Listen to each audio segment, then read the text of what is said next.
Okay, people, so Dr. Stone's second season. Now, I want to say it's been almost 2 years since I've made a full-on dedicated video to the Dr. Stone series talking about what's been going on. The first video I made, I want to say, was about like the first handful or so of episodes from season 1. Since then, we've had a full-on 24-episode first season, and now the second season of Dr. Stone just wrapped up with the 11th episode. Funny enough, titled The Prologue, which makes me really wonder what the heck if this was all a prologue. 24-episode first season, 11-episode second season, basically 35 episodes was a prologue. Where are we going, baby? But yeah, there's quite a bit I want to say regarding Dr. Stone, the ups, the downs, how I truly feel about certain aspects of it, the heartbreak that I felt at the end of the second season, and all around just get a little bit into the mythology of Dr. Stone, because I'm an anime only, and yeah, I want to talk some Dr. Stone, so let's do it. No matter how you feel, get it done. No matter how you feel, get it done. No matter how you feel, get it done. No matter how you feel, get it done.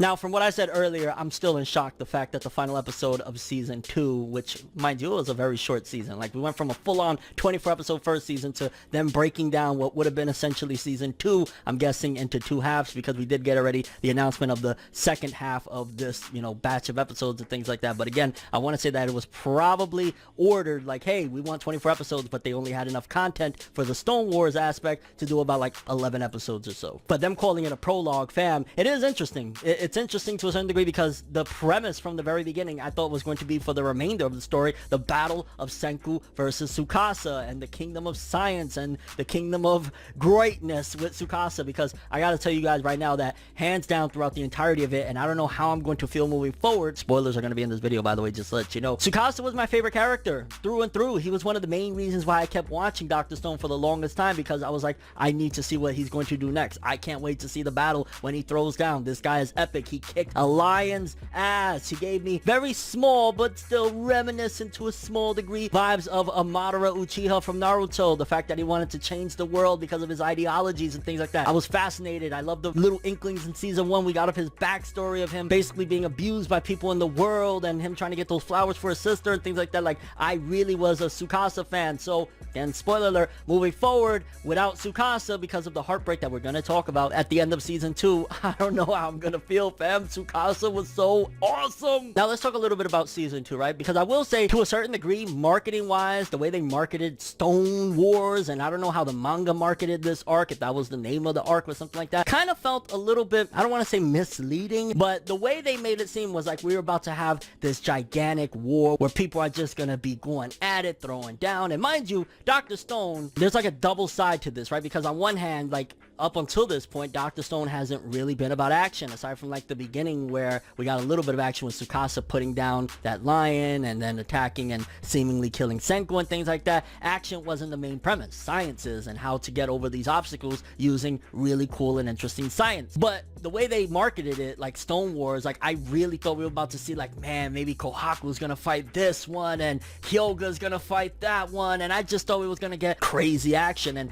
the Stone War itself, the conflict of them going at it, was very, very short-lived. It was only like, what, 10 minutes maybe of them going at it. I give it maybe an episode or two if you want to add in other factors or whatever, but it really wasn't the biggest war that they promised. However, the flip side of it, I will say that the big war about it was very strategic, and essentially Senku went in there to a certain degree with the war already won in mind, because first of all, one of the biggest aspects of this war wouldn't have gone the way it went if it wasn't for Ukyo flipping on Tsukasa and them. Ukyo was a big piece because he was one of their like strong generals, so to speak, and him moving forward and going with Senku and them, that helped out. Likewise with Gen, but Gen, he flipped like what, season 1 or something like that, so it's been a while since Gen flipped. But a lot of the people from the kingdom of Tsukasa basically were the reasons why Senku was able to, you know, play chess and win. Throughout the season, I guess you could also say that it was kind of war with like Chrome being captured, but it was very comedic, and I guess that's something else that is an element that you should be used to by now with Dr. Stone, the fact that it's also a big comedy. Like, there's a lot of jokes in there, a lot of funny stuff. So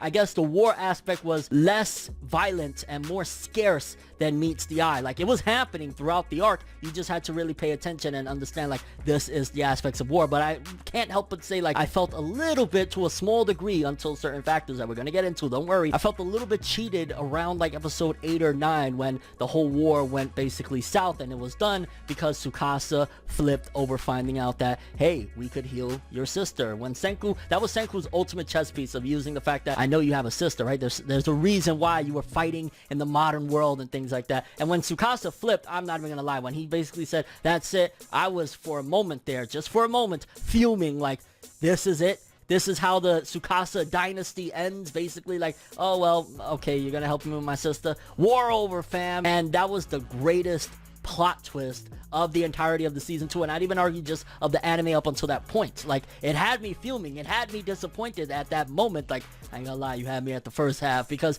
then after that, when Hyoga basically said, which as soon as that happened, I knew like, okay, they're not gonna end. There's no way that they're gonna end the conflict like that, because it felt a little bit like, oh no. And when Hyoga flipped and basically stabbed Tsukasa shortly after, trying to basically take over and things like that, also freeing that girl, which, forgive me, I'm not the greatest with the names in Dr. Stone, but when he freed the girl and then he went on his warpath and whatnot, I was like, okay, that was a really, really dope twist, because I kind of saw that Hyoga would be a threat, that he wouldn't go along with Tsukasa's ideals, because it had been set up prior to that, yeah, Hyoga, he's not like Tsukasa. Tsukasa is there burying people, like, you know, mourning for people and things like that. Hyoga is just an animal. Like, Hyoga's an evil motherfucker. So then when Hyoga actually flipped on Tsukasa and said, nah, fam, this is not how we're gonna do this, and, you know, gave the backstory of how 7 billion people can't be on this planet can't sustain it, we gotta basically use the strongest people, the best people, the most worthy people to live on here, I was like, yeah, this was a dope twist, because again, at first, it was like, I felt disappointed. Just being honest with you guys, I gotta keep it real, I gotta be honest, I gotta give you my truth. I was disappointed when things started going south, because I was like, yo, the war barely just began and already Tsukasa's putting his sword down. When Hyoga flipped, and then we got that fight of Hyoga versus Senku and Tsukasa, injured Tsukasa, I was like, okay, I'll take it. I didn't expect that this is the way things were gonna go. I'll take it. And it was dope too, because it's utilized some action. Like, we did get action, which is dope, awesome. Tsukasa throwing hands with Hyoga again, even though he's injured and he's dying there, he's basically trying his damnedest, and then utilizing the science aspect with Senku setting up the bombs and all of that shit. I was like, yo, Dr. Stone, it pulled the wool over my eyes. It did, because for a moment there, I was like, oh my god, is this gonna be like one of the most disappointing wars of all time? Like, really, nothing went, oh no, Dr. Stone, don't do that shit. It actually 10 billion% delivered. Although I ain't gonna lie, the fact that they captured them opposed to killing them, which, don't get me wrong, Ukyo basically set the foundation that nobody's gonna die. Although I don't know, I mean, I guess technically we'll get into it. Tsukasa, don't worry, we'll get into it. Tsukasa, no. But once Ukyo made them make that promise that nobody's gonna die, I kind of figured, okay, nobody's gonna die, but I still think that it's a mistake to just capture Hyoga and them, because especially Hyoga, he's dangerous. Like, we've seen what he did already, try to flip on the strongest man out there, Tsukasa. And the resolution there, again, it was very nicely done. Like, I didn't expect for it to go that way. I thought we were genuinely just gonna have a full-on war. Somehow, some way, Senku was gonna use science to defeat Tsukasa. The way things went with basically him bringing forth the idea of, hey, I'll save your sister if we call a truce. Yeah, it was just well played. Well played, Dr. Stone, well frickin' played. But then the ending, man, I ain't gonna lie, like, if Dr. Stone never had another episode again, while I would still be like, yo, I want to find resolution to the story about, you know, them turning to stone and everything, I would still be like, we went out on a high note, because that final episode broke me down. When basically Tsukasa's there, his lung is punctured, he has very small amount of time to live, and Senku, instead of being the normal, which this is also what made it even more emotional, Senku is normally like the rational person. Rather than having the small talk, let's talk science, let's talk about different ways, methods. So when he asked Tsukasa a question and Tsukasa was responding in a logical fashion, Senku was like, no, can't we just have like regular,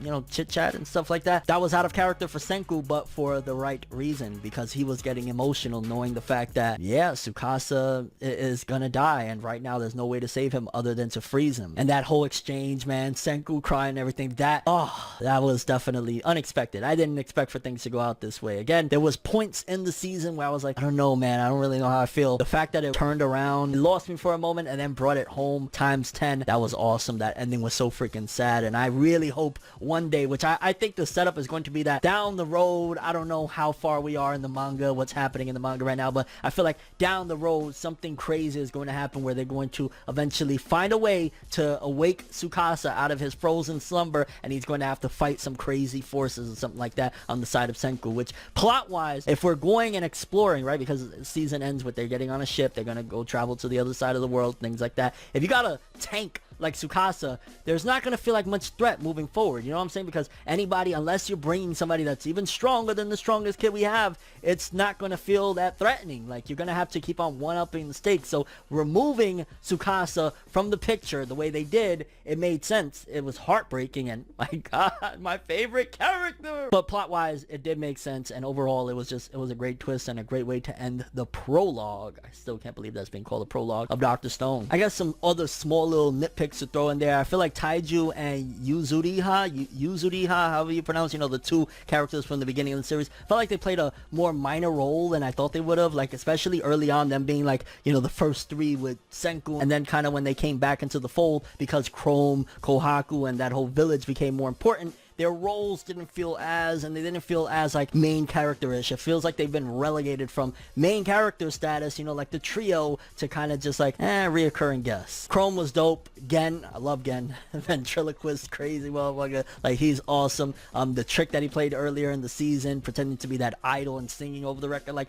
there was just so many different things. Like, Dr. Stone is what you would call a different breed. It's a different breed. This is not your typical shonen. This is not like all about action. It will deliver some action. We did get action, but that's not what you should come to Dr. Stone for. You should come for, honestly, some interesting plot twists. That's one of the best things. Like, if you're not into science, you don't really care about the science aspect of Dr. Stone, cool. I think you're missing out, but cool. But at the very least, the way the narrative kind of throws you off and then goes in different directions, I loved it. And yeah, I like the way they fooled me. But I'm very curious what you guys think. If you finished Dr. Stone season 2, how did you feel about the wrap-up of all of, you know, the Tsukasa arc, the Stone Wars arc?